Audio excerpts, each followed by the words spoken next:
begin at dusk, when the Tiber darkens to burnished iron and the Forum turns to a stage of breathing stone. Torches flare. Senators drift like moths in crimson-edged shadows. And in the center of Rome's beating heart stands a quiet house, the Atrium. Vesta, where the city's most mysterious guardians live in a world of ritual and ash. They are the Vestal Virgins, keepers of a flame that must never die, living emblems of the Republic's promise. As long as the fire burns, Rome endures.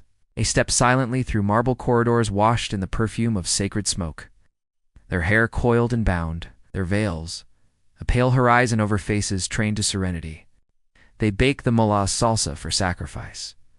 Guard wills and treaties in chests, locked with unbreakable authority.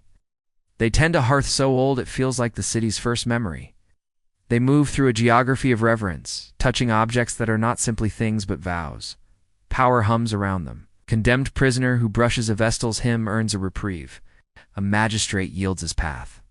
Crowds hush when they see that unmistakable white wool veils, laurel fillets, the look of living altars.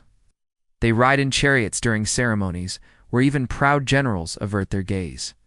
In their hands, the palladium is safe. In their keeping, the omens sing more sweetly. They are freed from fathers, from husbands, from the ordinary laws that net every other Roman woman. Their dowry is the city itself. Their marriage is to fire. And yet the contract is iron. 30 years of service, 10 to learn, 10 to perform, 10 to teach. A vow sharper than law, a circle drawn in air and sealed with the weight of an empire. The first commandment is chastity, not the fragile social fiction that pleases neighbors, but the metaphysical thread Rome ties to its own survival. If a Vestal is chaste, the city is clean. If she is defiled, the city is stained. That is the belief stamped by centuries, blessed by augurs, enforced by dread. When suspicion slithers into this sanctum, it does not arrive with the clamor of accusation. It arrives like a draft under a door, a rumor. A glance held a second too long. It's a whisper from a slave whose fear becomes a testimony. The Pontifex Maximus, Rome's highest priest, a man who can be as political as he is pious, listens. He consults omens and men. He traces the architecture of gossip back to its source and decides whether the breath of scandal will be smothered or fanned into flame. If the verdict leans toward fire, Rome becomes theater. The investigation is a ritual with the bones of a trial and the soul of a funeral. No court of ordinary citizens, no advocate to argue. The Pontifical College gathers with faces carved from temple stone. They are not merely judging a woman. They are diagnosing the body of the state. Evidence can be thin as silk, thick as rope. The weight is not in facts, but in fear. Comets were seen. The grain harvest failed. The enemy pressed too close on the frontier. Someone must be at fault, and who more fitting than the daughters of sanctity, whose fall would explain everything? If the Pontifex declares the Vestal guilty of unchastity, a sentence older than kings unfolds, precise as choreography, and barbarous as the mouth of the earth. The city cannot shed the blood of a Vestal. Such blood is taboo, charged, explosive. And so Rome devises a cruelty that pretends to be clean. She will die without a drop spilled. At the edge of the city, beyond the sacred boundary where civilization becomes countryside, a small chamber is prepared underground, just big enough to hold a body and a prayer. A stair is cut like a scar into the dirt. Inside the chamber, the executioners place a bed, a lit lamp, a loaf of bread, a jar of water, a morsel of oil and milk. It is theater, and every prop is a lie. These tokens do not preserve life, they preserve appearances. Rome, great master of legal fictions, reassures itself. She was not killed. She was dismissed to the earth. The gods, Rome says, will judge. But it is the city that has already decided. When the day comes, the procession builds like a storm. Streets fill with people who do not know whether to jeer or pray. Mothers clutch children, fathers hold their tongues, and the Vestal walks half buried in veils, taught by decades of ceremony how to move without shaking. The Pontifex Maximus walks beside her, not with compassion, but with doom in his hand. Her sisters follow at a distance, like fragments of a broken mirror. Their faces disciplined to neutrality, as if tears would feed the blaze of public appetite. The crowd opens like a wound at the place of burial. The attendants remove the bonds of the sacred, the fillets from her hair, the emblems that once made the city bow. A rope is tied, not around her neck, but around her silence. She speaks, perhaps words too soft to survive the noise of history. She descends the steps into the living tomb, her veil brushing walls chilled by earth.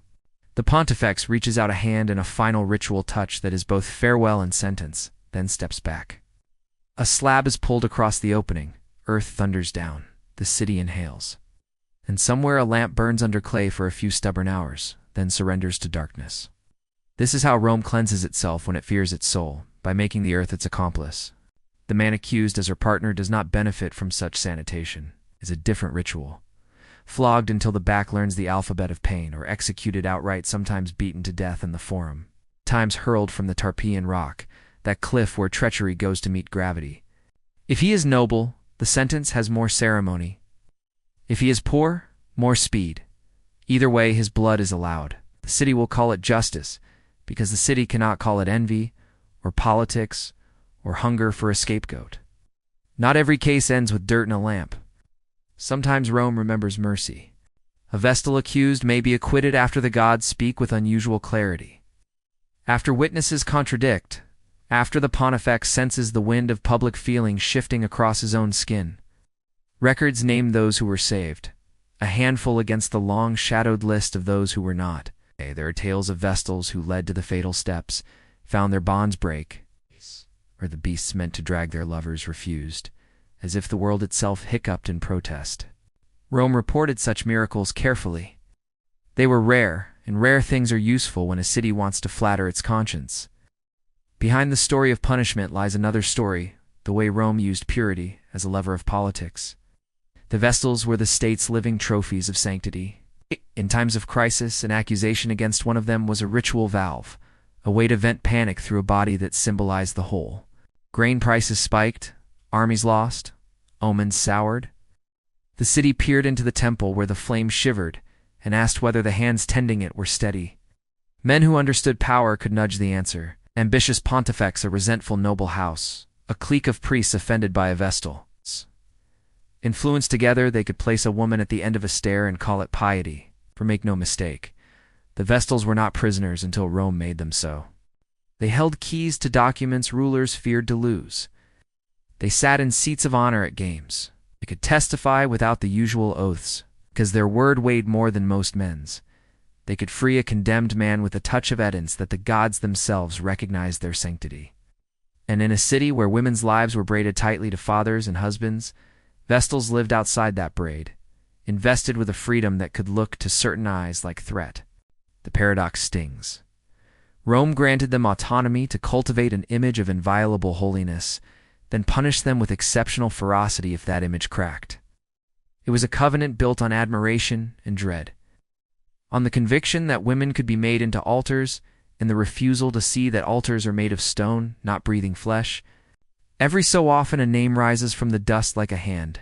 Cornelia, accused with the Pontifex Maximus himself, orchestrating the chorus against her. She lifted her garments and cried to Vesta that the goddess would gather her if she were pure. The flames bent, as if the hearth took a breath and refused to burn her dress. Acquitted. Another Amelia blamed for letting the fire go out. She said it went out by accident, and relit it by prayer and miracle, if we believe the chroniclers, who loved marvels as much as morals. These stories decorate the archive like bright tiles set on a floor. But around them stretches the darker mosaic of bones beneath fields no farmer plows. Consider the tomb again.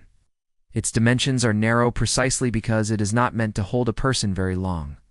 Bread, water, oil, milk, the calculus of hypocrisy. The city tells itself it did not kill. It allowed the gods to reclaim.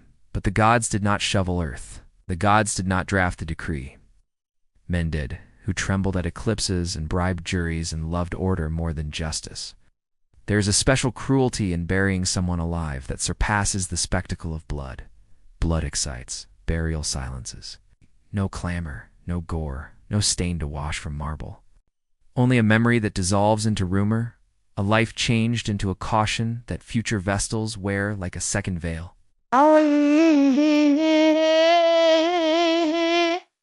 It is the cruelty of clean hands.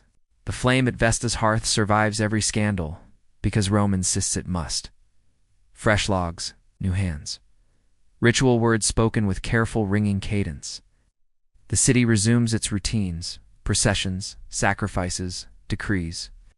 People walk past the house of the Vestals and feel better simply because it exists. A city that can turn a woman into symbol can also turn a symbol back into comfort, as easily as flipping a coin.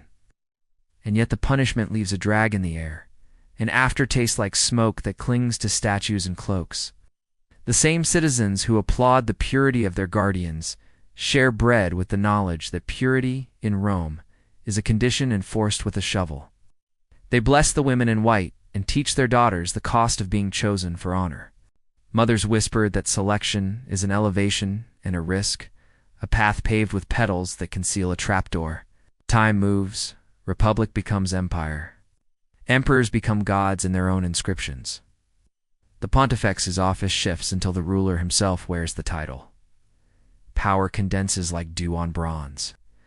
The Vestals endure as habits do when they are woven early into the fabric and treated like destiny. Their house is rebuilt after fires. Their courtyard statues multiply. The sacred fire flickers in drafts of history, through wars and triumphs, and the slow turning of Rome from brick to marble to dust. When the old temples finally close and new altars rise, the memory of the Vestals becomes a story half admired, half shivered at.